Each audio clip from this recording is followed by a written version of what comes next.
از رسوا شدن توچپرومبانک اینه قریب 7 سال گذشت و 31 ایول سال 2023 این بانک رو رسما برهم دادند، ولی تا حال بیش از 130 میلیون سومونی قرض این بانک از جمله 26.6 میلیون سومونی قرضش از 169 امانتگزاران باقی مانده تا حال پرداخت نشده است. قرضهای باقی مانده توچپرومبانک از اینهایند: 77 میلیون سومونی قرض وزارت مالیه تاجیکستان، 27 میلیون سومونی قرض بانک ملی تاجیکستان، 26.6 میلیون سومونی قرض 169 امانتگزاران باقی مانده، 2 میلیون سومونی قرض لایحه دولتی و قرض شخصان حقوقی. برای برابر کردن حساب‌های بانک نه قریب 7 سال باز در توچپرومبانک ماموریت بیرونه عمل می‌کند.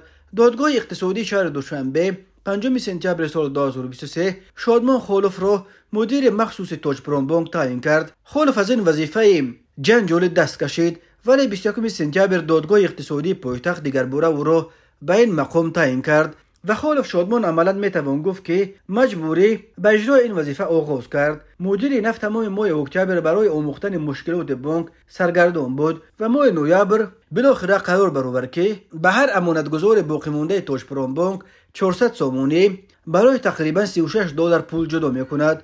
برای 169 نفره که به حساب میانه هر کدامش در توچپرومبانک کمش 155,000 سومونی داشتند و این با قرب سال 2017 زمان قطع فعالیت توچپرومبانک بیش از 20,000 دلار را تشکیل میداد. امانتگزاران میگویند از این قبل ماه ایول سال جاری مدیر مخصوص همکنون سابق این بانک فیروز شریپوف برای هر کدام آنها 500 سومون را جدا کرده بود. یعنی در نیمه دوم سال جاری هر یک امانتگزار از بانکی که پسندازش را آنجا گم کرده است همگی 900 سومون گرفته است که به گفته امانتگزاران برای تامین حتی یک گوشه زندگیشان هم کفایت نمی کند. بحران اقتصادی باعث از بین رفتن 4 بانک در تاجیکستان شد. توچپرومبانک و فونومبانک ماه فوریه سال 2017 قطع فعالیت کردند و 2 بانک بزرگتری اگرا اینوست بانک و تاجیک صادرات بانک بعد کوشش‌های ناکام با کمک حکومت از ورطه ورشکستگی بیرون کشیدن آنها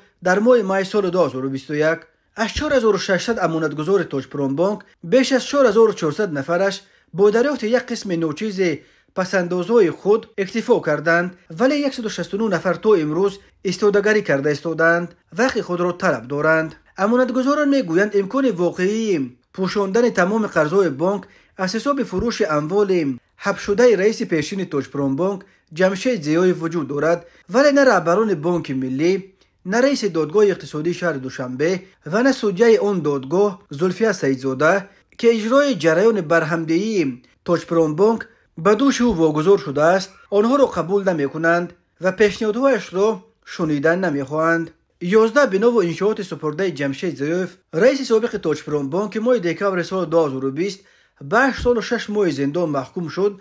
به گفته امانتگزاران برای پوشاندن قرضهای بانک بنا و انشاءات و کارخانه‌های زیادی را به مقامات سپرده بود. امانتگزاران میگویند به حساب پلات حساب از کمیته سرمایه‌گذاری و اداره اموال دولتی همان وقت نرخ انشاءات سپرده جمشید زیوف 250 میلیون سومونی را تشکیل میداد و برای پوره پوشاندن قرضهای بانک کفایت میکرد. 11 بنا و انشاءات سپرده جمشید زیوف تا حال در حساب دادگاه نویه سینای شهر دوشنبه قرار دارند. بر اساس قرار مفتش دادستانی کل تاجیکستان که نسخهش در اختیار اداره پایگاه خبری بامداد قرار دارد، این انشاءات زیوف به حبس گرفته شدند. 3 منزل استقامتی در کوچه کیروف شهر دوشنبه، منزل استقامتی در گذرگاه دوم کوچه حسین زاده شهر دوشنبه، منزل استقامتی در کوچه دیلوی شهر دوشنبه، منزل استقامتی در خووران در شهر دوشنبه، 50% سهمیه‌های شرکت شربت واقع در مرکز شهر پنجکند،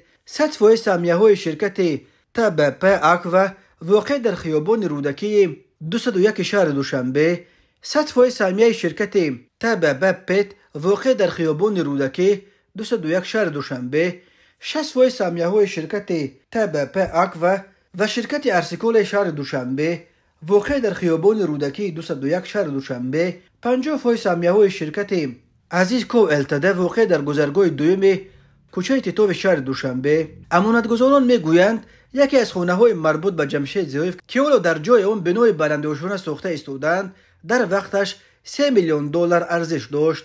همین طور ارزش کارخانه‌های نوشوکی‌ها در وقتش 64 میلیون سومونی برآورد شده بود. امانتگزاران میگویند اگر این انشاءات را از حبس برآورده با مقصد پوشاندن قرض‌های باقی مانده توچ پرون بانک به فروش گذارند، مسئله بر وقت حل میشد. ولی چنین به نظر میرسد که دایره‌های علایده پرنفوذ در مقامات بلندپایه به حل این مسئله و پوره پوشاندن مشکل توچ پرون بانک و قرضدارانش منفعت‌دار نیستند. چند مدیر مخصوص توچ پرون بانک نیز در صحبت‌های انفرادی با امانتگزاران اعتراف کردند که اگر مقامات بلندپایه سیاسی تصمیم بگیرند، حل مشکل پرداخت قرض آنها برای ماموریت موقتی بانک دو کار دو است.